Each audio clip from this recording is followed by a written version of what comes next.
From the center of the universe, now in its 7th season covering your 19-time Grey Cup champion Toronto Argonauts, it's the X's and Argos podcast with Argos color analyst Ben Grant and Coach JB.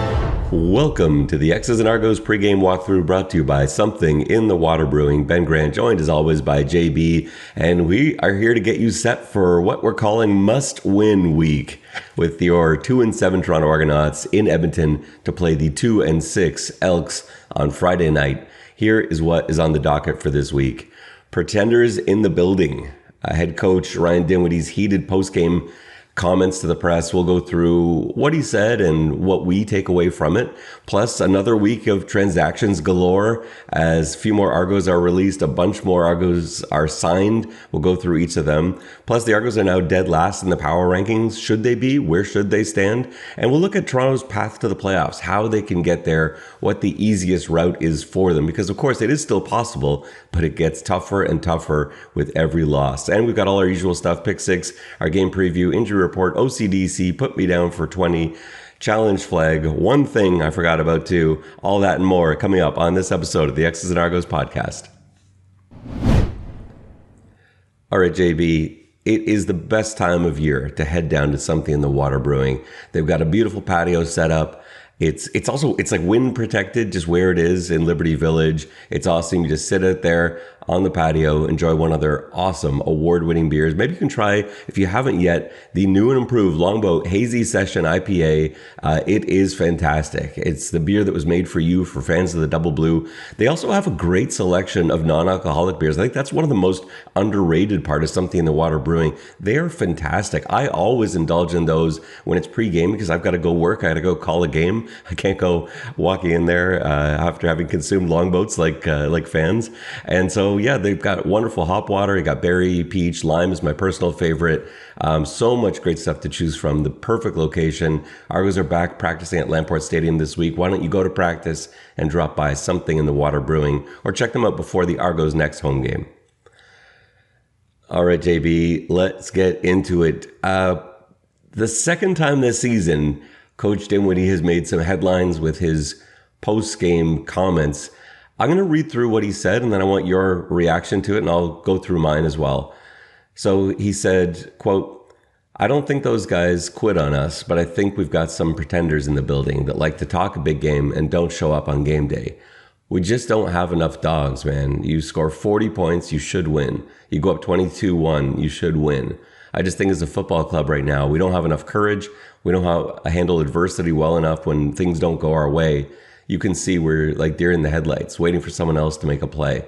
Let's have some accountability there, fellas. This is professional football. You get paid to do this. It's a great sport, great living. It's fun to do it, but it's still a job. It's performance-based, judged by wins and losses." JB, your thoughts? I feel for Coach. I think anybody who has coached for a long time and has had great teams and then follows a great team with a not very good team, it's incredibly frustrating. You know what it takes to win. You know how to win, and you just don't have the elements to make it happen, and you feel powerless. And some of that turns into rage against those players you have that are not the players that you had when you won, and you really want them to be something that they're not. I really feel, I know any football coach out there knows what it's like when you don't have dogs. Football is a violent contact sport. You have to have dogs. And when you don't, you lose games in the 40s. And so explain what he means by dogs, like what you mean by dogs. Years ago we talked about how Chris Edwards, blue flame. Obviously Wynton McManus is sort of, if you look up in the dictionary, guys you can go to war with, guys who are tough, aggressive, fly to the ball.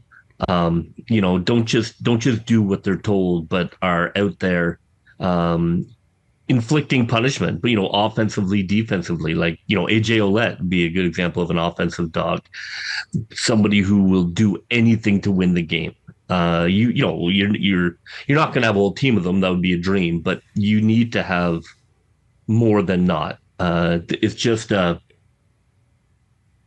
as a football coach, you see it immediately, whether, when somebody goes into contact, how much they want it. And, the team, it's just it's a type of player that you have who's more than good, but has an uncontrollable desire to win and hates losing more than winning.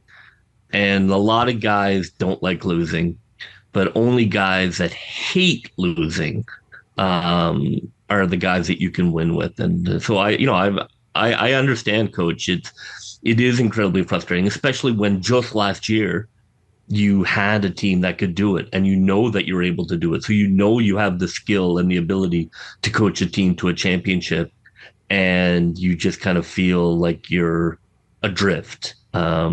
It's incredibly frustrating.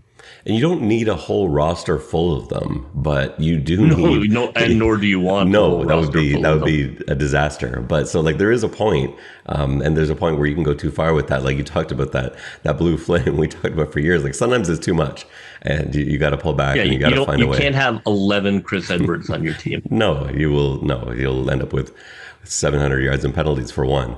But it doesn't make for a cohesive unit. Yeah. I think you need more than that. I think on every unit, you need 4 or 5 guys out there that are running hot. Well, ideally. Yeah. And Coach, I get Coach because he has job security. And I don't think this is an issue of Coach trying to put the blame on somebody else. Coach Dinwiddie is taking this really tough. Like he feels responsible. It's important for people to realize this is not him throwing the team under the bus. It's more an acknowledgement of the reality. And unfortunately, there's very little you can do to change that reality. So I take it more as a coach just needing to kind of say it out loud. But I can see how it appears like throwing people under the bus. I don't take it that way. I think it's more just a frustration that they're just not able to do what they have to do to win. It's not a question of preparation. It's not a question of game planning. It's not a question of practicing better. You're just slower than the other 5 people who are running the race. And it's not like the team leaders aren't on board with this. Like they see this too. There's no way Wyndham McManus is like, oh no, we're good. We got enough fight on this team. Like, I don't think he would say that. I don't think he would call out individual guys like that, but he knows. And, he's one of those guys that you want. And so you're talking to the guys who you can win with, and they will, in theory, believe in your message and echo your message. And so I don't fear that either. I don't feel like he was calling out the whole team. I think he's calling out the attitude of maybe a few different guys and saying, we can't win with you being like that.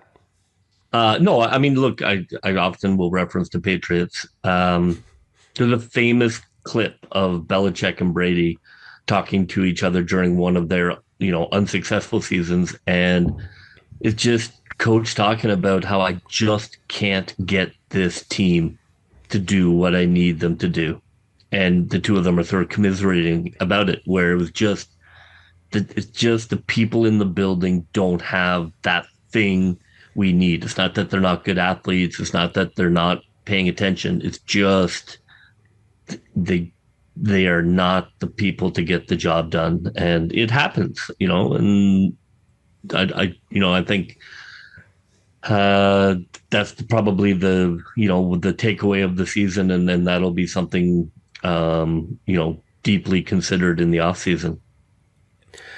Speaking of dogs, maybe the Argos went out and got a few more dogs this week. We'll go through the transactions, what went down. The first transaction is the release of Khalin, Laborn, Brandon Calver, that coming the day after this week's game. Laborn and Calver, both guys that as backup linebackers, backup running backs, you have to be a special team stud to stay around. And I think my guess is, looking at Laborn's playing time, certainly out there on the weekend, it just wasn't something where he was able to make a difference. Calver, the same thing. Like, they need to be noticeable difference makers on specials. And if they're not, these are guys that are, as you've referred to before, guys that you have to keep kind of churning over and find guys that can fill those spots, who can really stand out on special teams.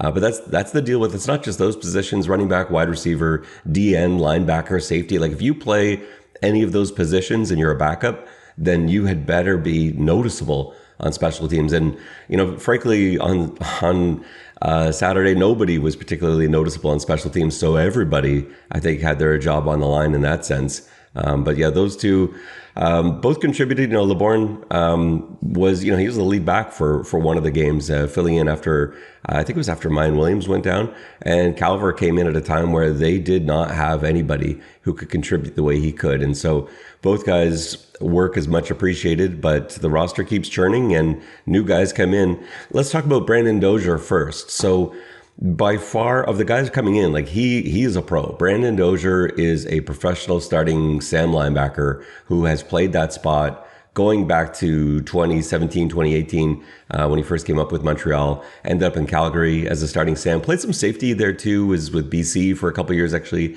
before that. Was with Hamilton this year.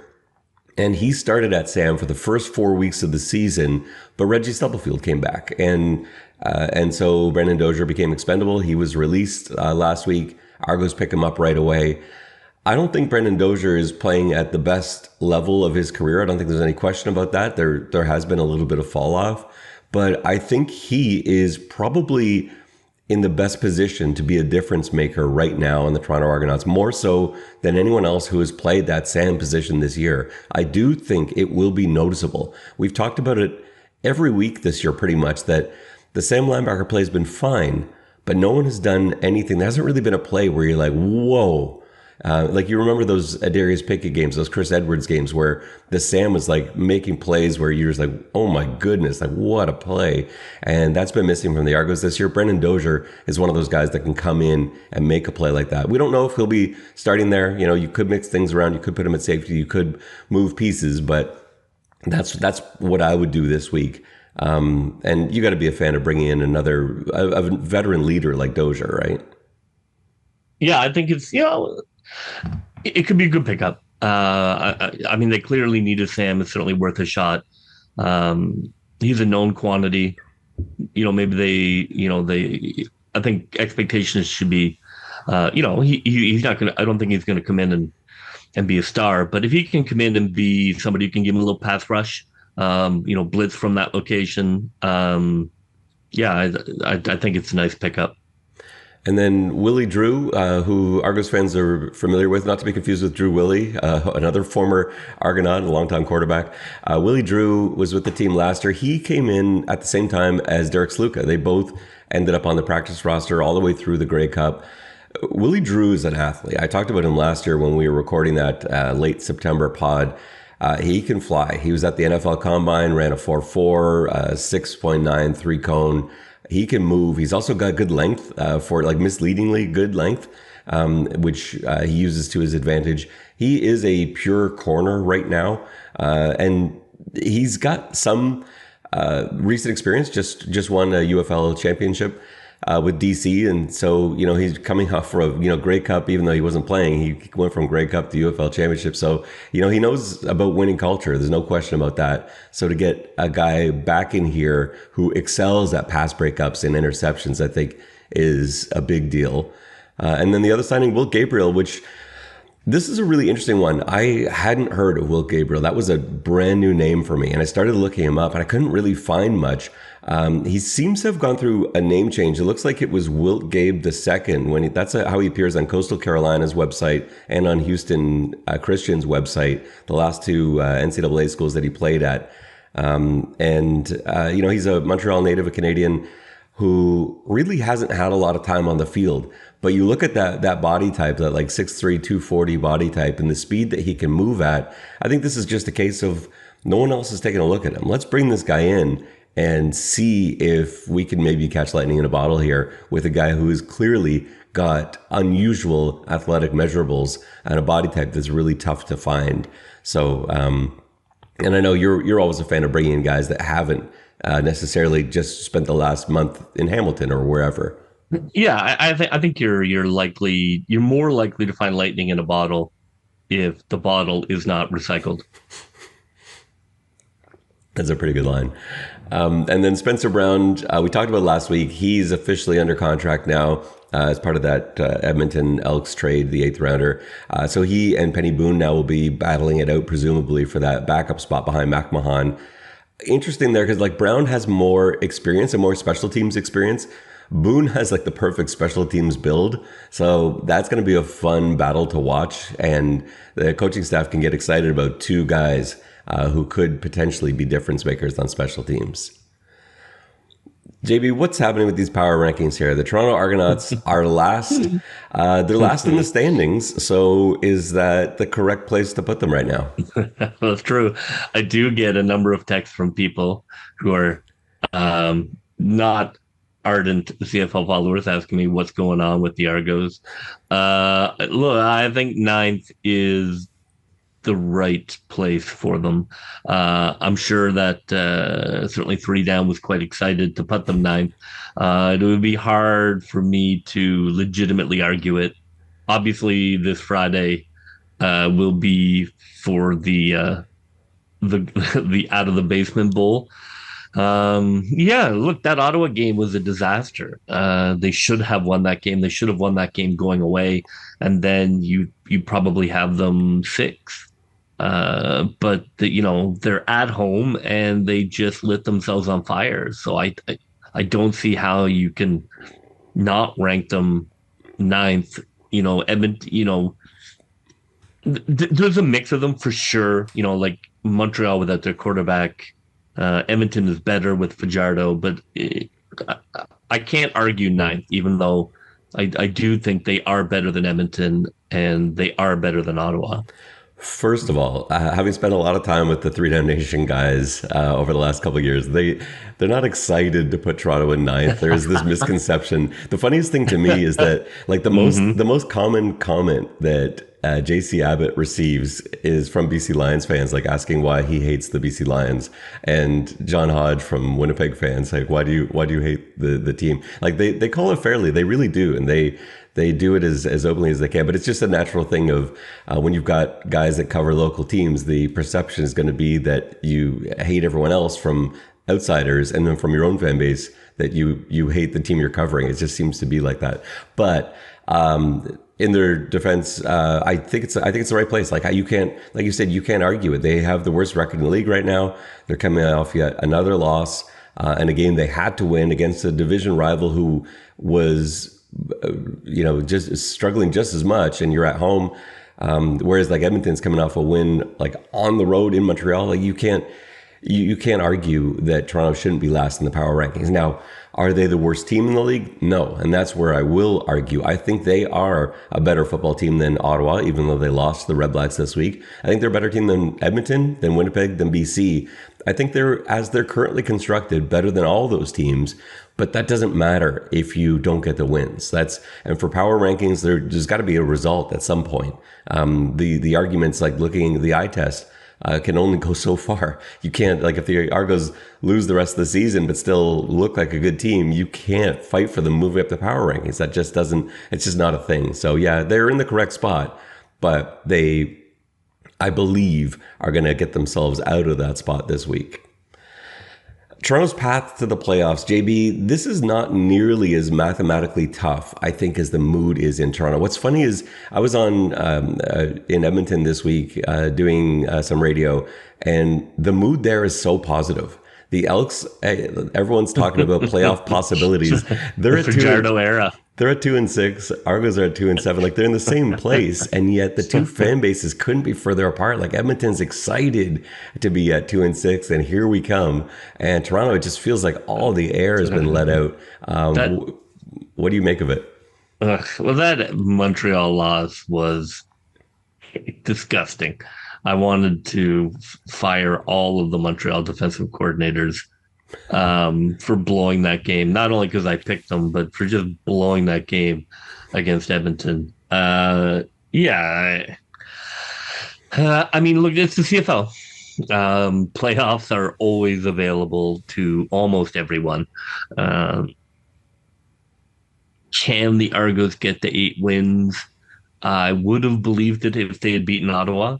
Um, I think getting to 8 wins is going to be incredibly tough now. So there is a path, and so it's still worth cheering for. Obviously, they have to beat Edmonton. They play Edmonton twice. They play BC twice. If they win 3 of those 4 games, I think there's something there. So yeah, we don't have to give up on the playoff hope. But it, yeah, it's going to be challenging with that Ottawa loss. They are 1 week away from being right back in the conversation in my mind. And it has to start with the Edmonton win this week. But there's like a billion variables. Like I sort of constructed a simulator and ran through the rest of the season's games for all teams and the probabilities. To me, what it looks like is with 9 games remaining, if you go 6-3, you're almost certainly going to make the playoffs. It's actually very likely that you'll make the playoffs if you end up with 8 wins. With 7, it's possible, but unlikely. It's well below 50%. But you're above 50% at 8 wins, according to my math, which who knows what that's worth.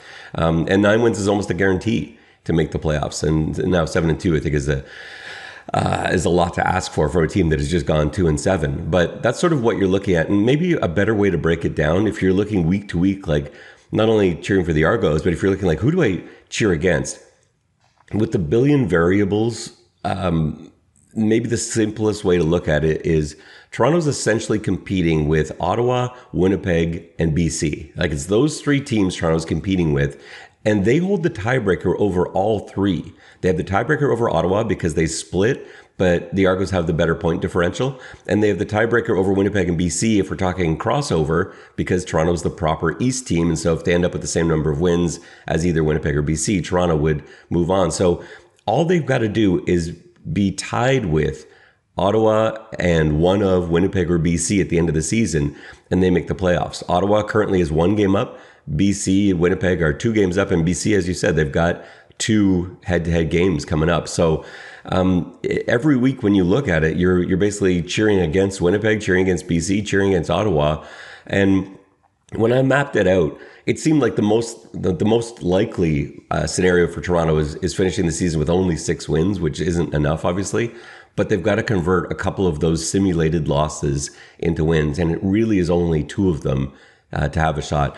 Looking at like Ottawa's, I don't see Ottawa really being as much of a problem. I think it's going to be the Winnipeg BC side. Like that's more of the concern to me when I look at all 3 teams' schedules going forward. And it doesn't help that Winnipeg and BC have already played each other. Like they're done with head-to-head, so there aren't any automatic losses for one of those teams. So if you're looking each week, we'll go through it too in our weekly picks this week. But who to cheer for? That's going to be kind of our newest segment coming up on every pregame walkthrough episode going forward.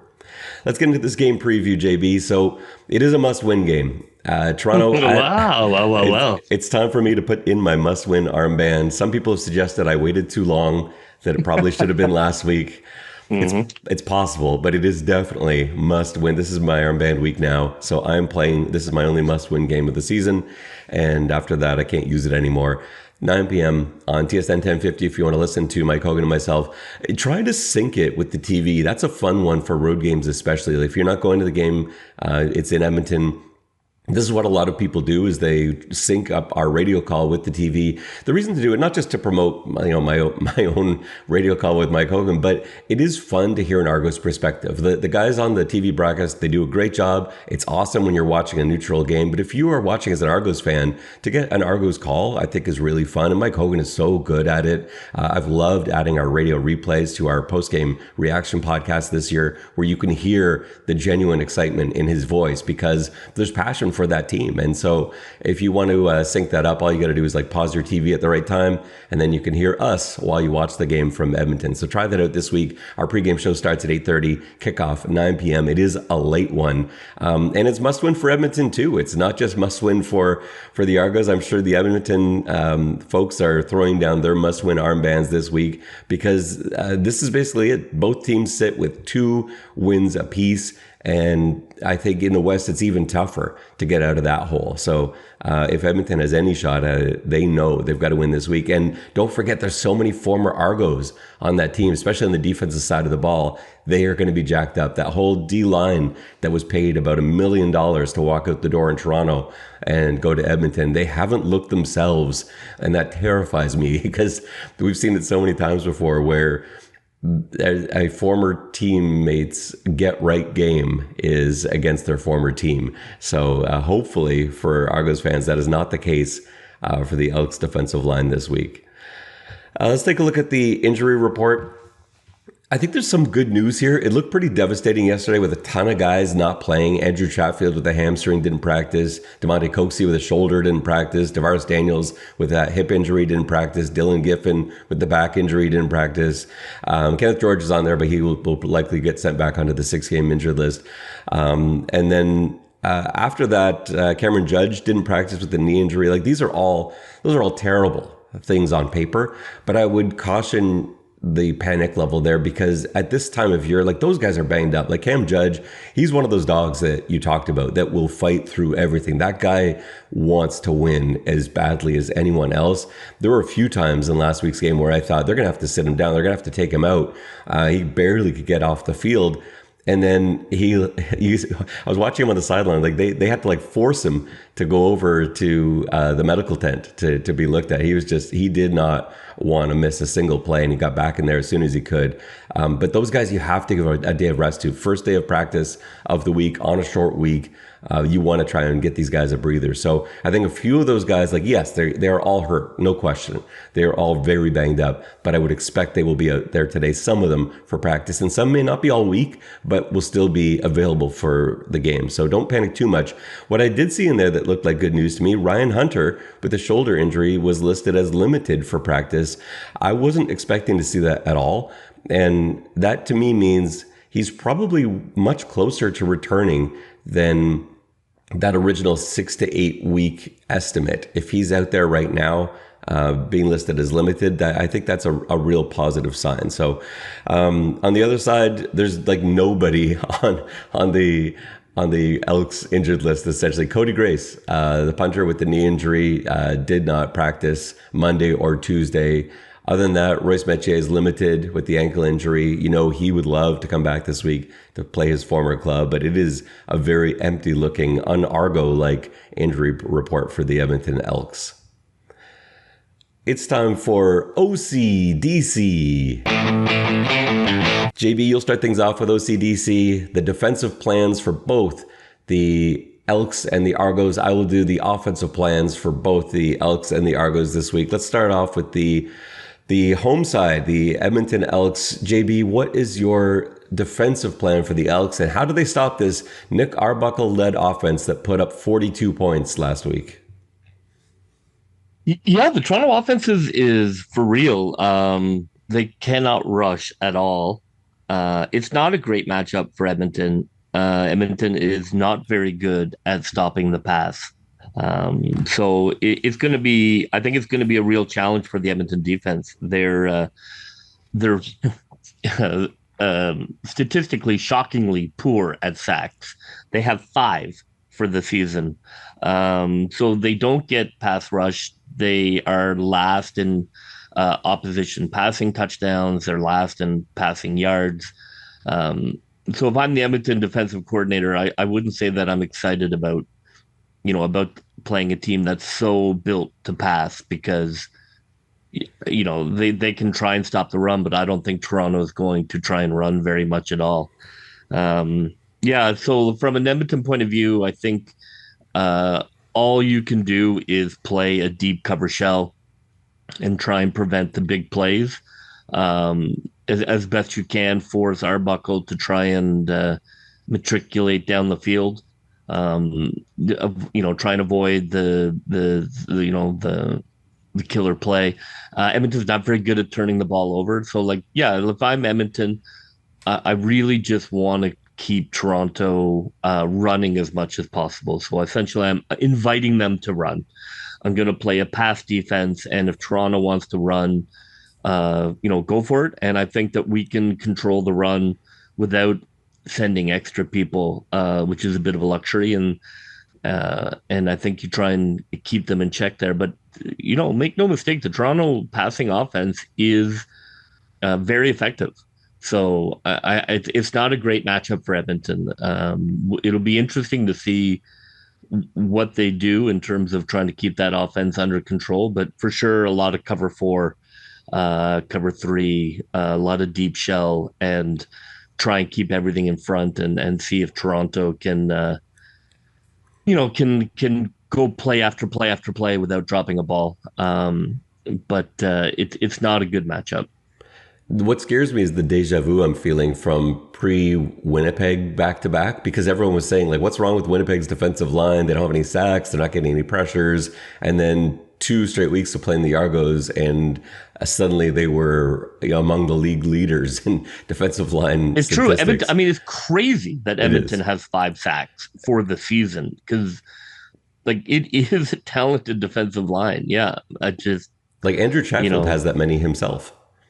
More. Yeah, no, I know. I mean, will it be improved? I think so, but if I'm Edmonton, I'm definitely putting everything into stopping the pass. And if Toronto wants to run, because I don't think, even if they're successful, I don't think there's any way coach runs the ball 20 times. I mean, so I'm not worried about the run at all if I'm Edmonton. Going to the Edmonton offense, this is a different plan than I'd usually have for Cody Fajardo. Like, I get so frustrated with the depth of Cody Fajardo's drops. I think that he brings a lot of sacks onto himself that way, but that's where he's comfortable. He's comfortable dropping way the heck back and then kind of sort of crow hopping his way forward as he's looking for a receiver downfield. I think that puts a lot of pressure on the lineman. Normally, I'd want him out of the pocket, roll him, get him out in space, use his speed, use him as a dual threat guy. I think his running ability is so underrated. Cody Fajardo is a really good quarterback, and I think everyone seems to forget that. I don't know why. I'm not sure what it is about him, but he's talented. I want to keep him in the pocket this week against the Argos. I want to see if the Argos can really generate pressure, especially with Chatfield being banged up. Like, can the Argos get there? Because they haven't shown the ability to do that the last couple of weeks. Drew Brown really was unaffected. The pass rush didn't look good against Ottawa last week. They weren't getting home. So keep Fajardo in there. Run your full field concepts. Let him read the entire field and throw it. Give your receivers a chance. Fajardo's got to, and he does. Like, he's a good quarterback for that. Throw up those 50-50 balls. You got a guy in coverage downfield. That's okay. Try it out, because Toronto's been poor when it comes to knockdowns and pass breakups. They just haven't had the numbers that these same guys have had in years past. And then I think in terms of the run game, you've got to hold those linebackers still. You can't let McManus and Judge help out in the passing game as much as they would like to. And so you've got to keep them honest with Rankin, and you've got to run your middle. You got to run your draws to Rankin, even draws to Cody Fajardo, just to keep that middle from fanning out too quickly into coverage. I think that will put a lot more pressure on the DBs, who have struggled when there isn't a pass rush to go along with what they're doing on the back end of it. So that's my plan for Edmonton this week. Full field concepts, attack downfield, throw it up for your guys, and keep the Argos honest with that downhill run and Rankin. Switching to the good guys, JB, what is your defensive plan for the Argos? How do you stop Cody Fajardo and the Elks that took down the Alouettes last week in Montreal? Yeah, it's a little tricky because a lot of these Edmonton stats are not Fajardo stats. He's been very good. 76%, 6 touchdowns, 1 interception. As you say, he is a very good quarterback. He should have been the starter from the get-go. I'm sure there were a variety of political reasons for that. He's a problem, but they're still the worst offense in the league. So, like, Fajardo is not, Pat Mahomes mixed with Joe Montana. So, like, Fajardo's fine, but I don't think it's enough to elevate Edmonton's offense to a place that Toronto can't handle it. I mean, if there's any hope of making the playoffs or making noise in the playoffs, this is an offense that you have to be able to control. They're not very good at running the ball.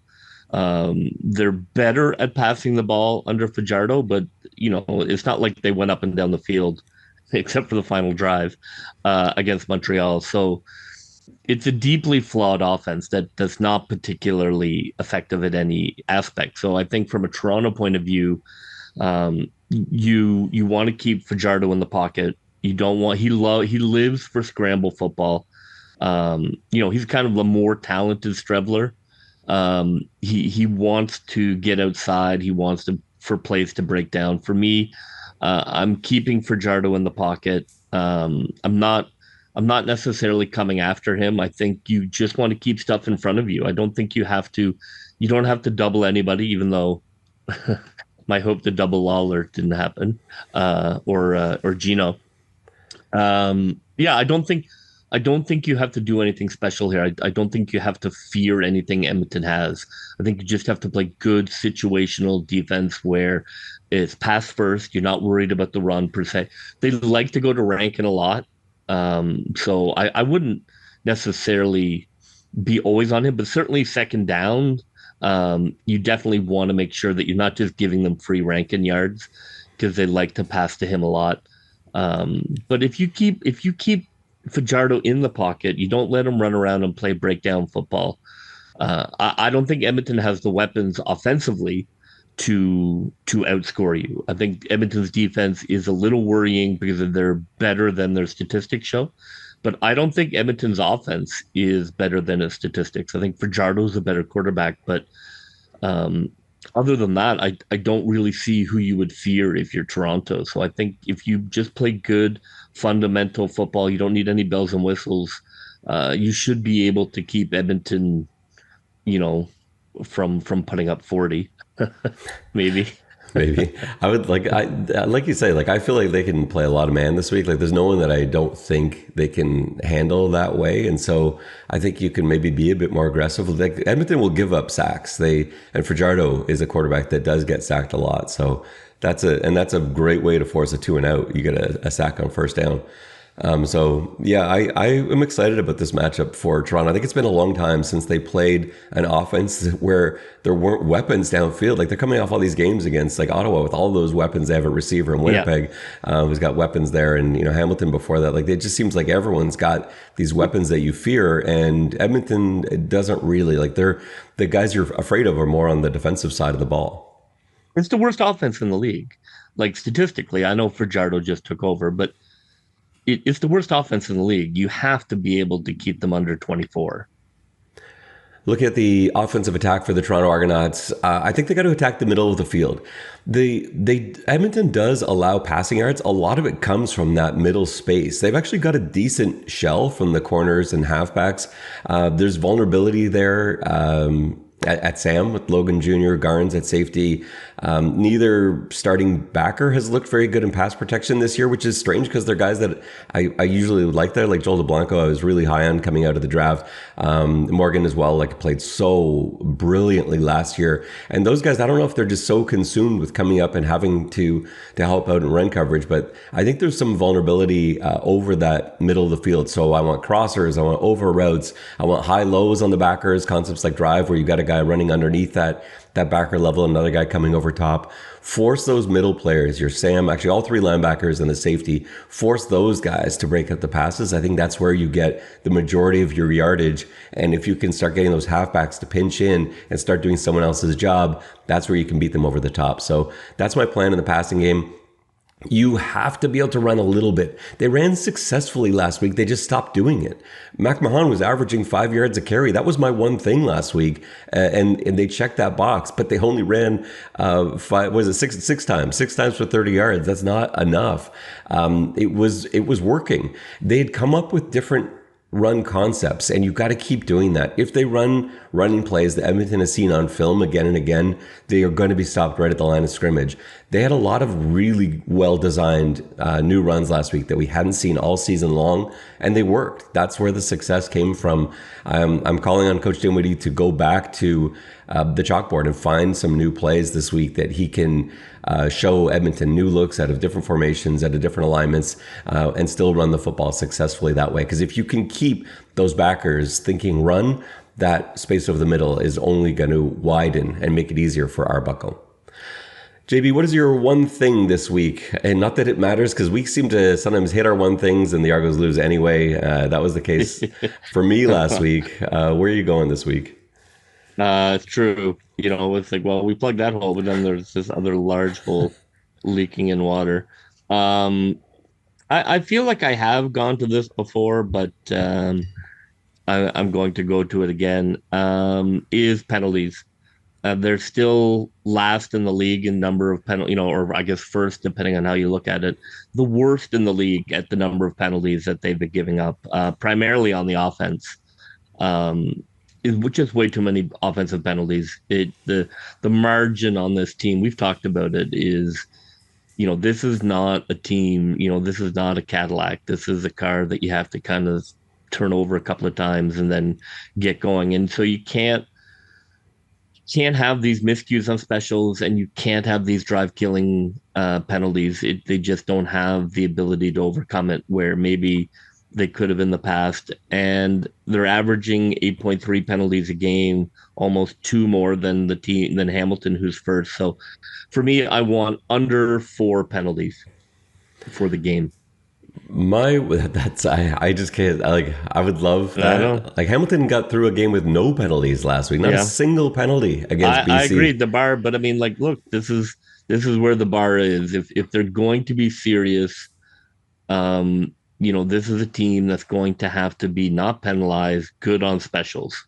If they have any hope of being in the playoffs or successful, and those two areas have to get cleaned up. And so if they can do it, they can do it, My one thing is a really big ask this week. I don't think it should be, but it is based on how the season has gone. I want 75 rushing yards.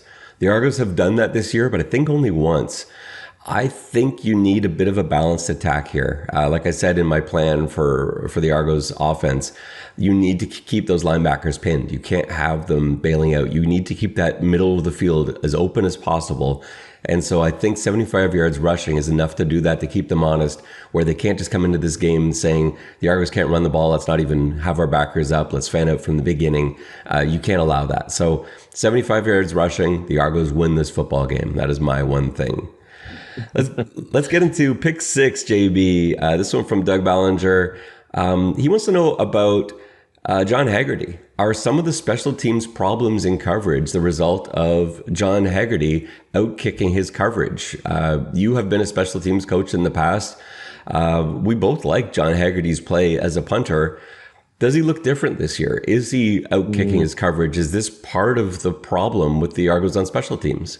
Yeah, I think it's a good question, because if you look, he leads the league. They're number 1 in punting yard average. So he's clearly hitting the ball well, but they're last in punts inside the 10. So I've noticed that in other games, like his ability to pin or to coffin corner teams has been poor this year. And there have been times where his leg, I think, is out punting the coverage. I think it's a weird combo when they're last in punt return average in terms of defending, but first in punting yards. I mean, like, it seems like a pretty simple equation that he is punting it too far, because those two numbers shouldn't be so diametrically opposed. When you outpunt your coverage, it just simply gives the returner and the return team more time to set up. You want to have your guys essentially in that 5-yard halo when the receiver catches the ball. And if they're 7-8 yards away, that's a problem. It's a problem in terms of the returner being able to see a seam and having the time for the blockers to set up. So yeah, it's a legitimate issue. I'm sure they've looked at in terms of Haggerty. If you are last in punt return average and first in punting yards, that has to be adjusted. I think for me, like, I want directionally for him to be sound, and he usually is, but there was one of those returns against Winnipeg was right down the middle. I feel like his directional stuff has been really poor this year, honestly. Like, I don't have an in-depth statistical analysis, but just watching, I just feel like he has not been able to corner punts. Like he's kicking them long and down the middle over and over again from my unscientific observation. The counter to that argument is that I don't feel he's had the same number of opportunities as you usually do to pin teams inside the 20. Like, it doesn't feels like every Argos drive either like is a 2 and out and they're punting from their own 25-yard line, or it's a drive that results in a field goal or a touchdown. They seem to rarely stall at around midfield for whatever reason. And then the other counter to this being a Haggerty issue is that it's kickoff has been a problem, and that's not Haggerty. That's Haralahu kicking the ball. Like, you look at the touchdown return that Adeboboye, or the almost touchdown return that Adeboboye had last week. That's a kickoff that hung up in the air, and everyone was surrounding Adeboboye. He even fumbled the football and still was able to generate like an 85-yard return.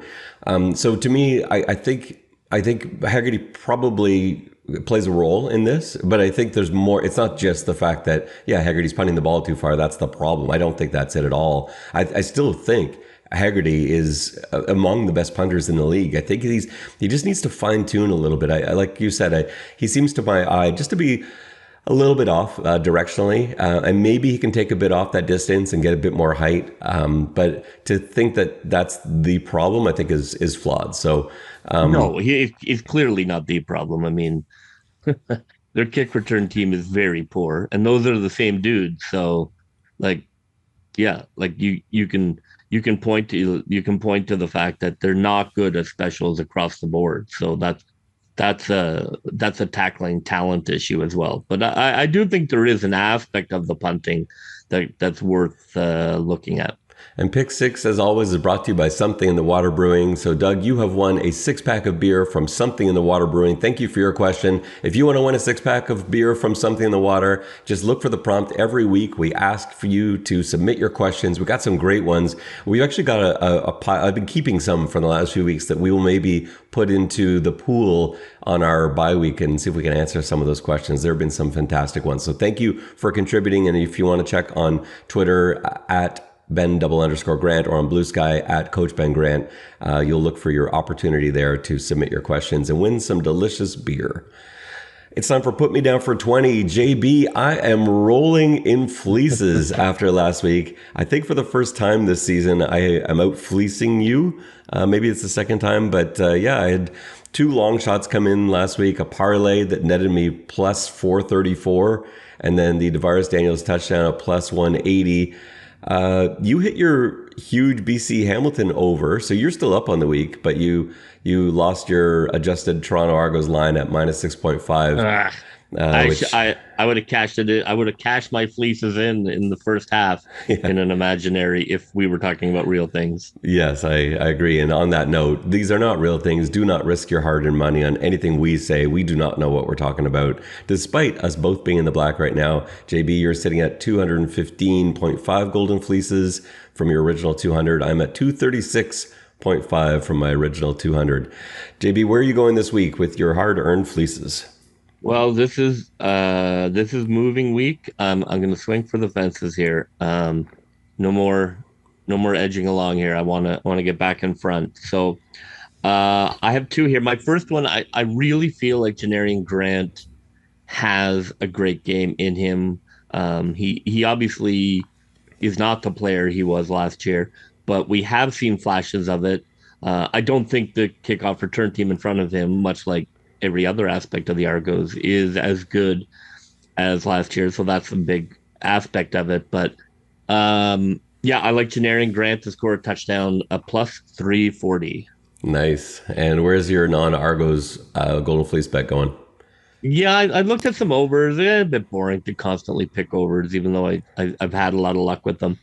I'm going to go with the Hamilton defense, plus 550.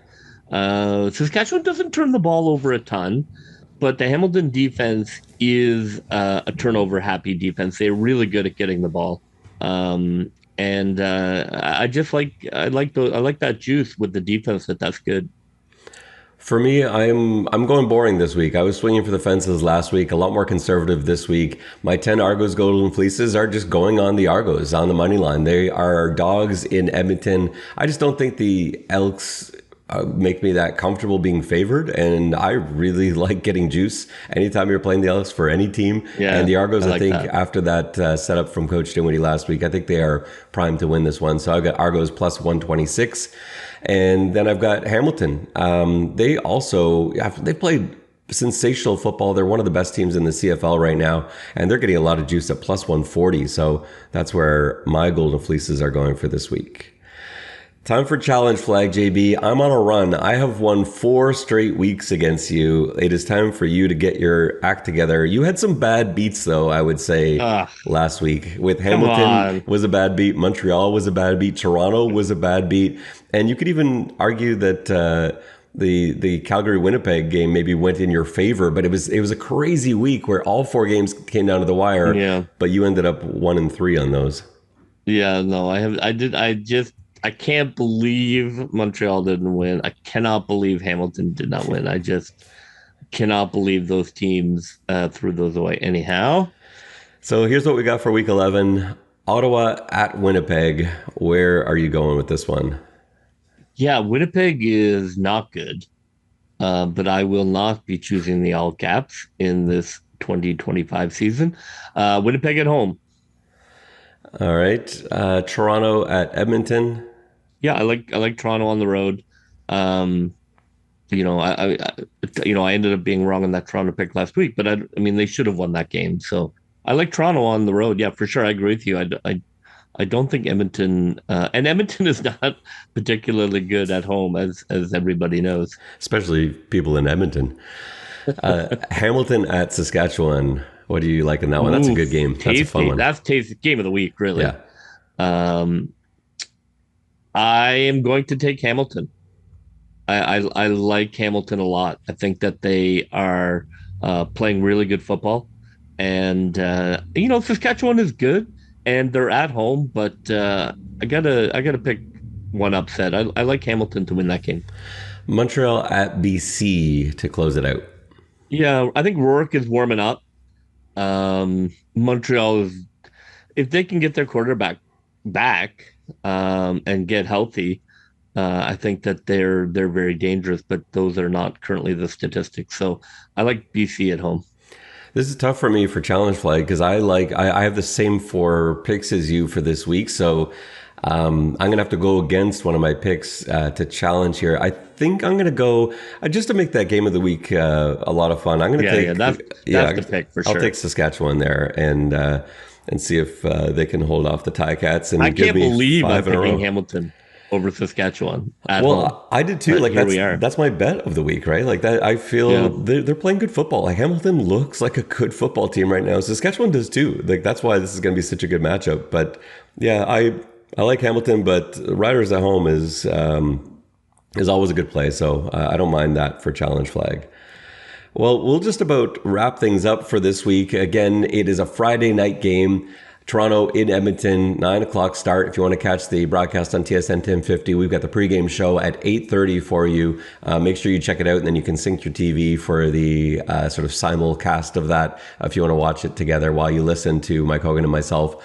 It's going to be a good one. It is must-win week. I believe I'm around for this one, too. Yeah, well, I know it's been a while since you've been able to do a post-game pod with us, so a busy schedule that you have, JB, and I'll be happy to have you back. So, the two of us will be there in the middle of the night breaking down whatever goes down on Friday night. That will just about do it for us on this pregame walkthrough episode of the X's and Argos podcast. For JB, this is Ben Grant saying so long, and may all your pre-snap reads be good ones. I'll see ya.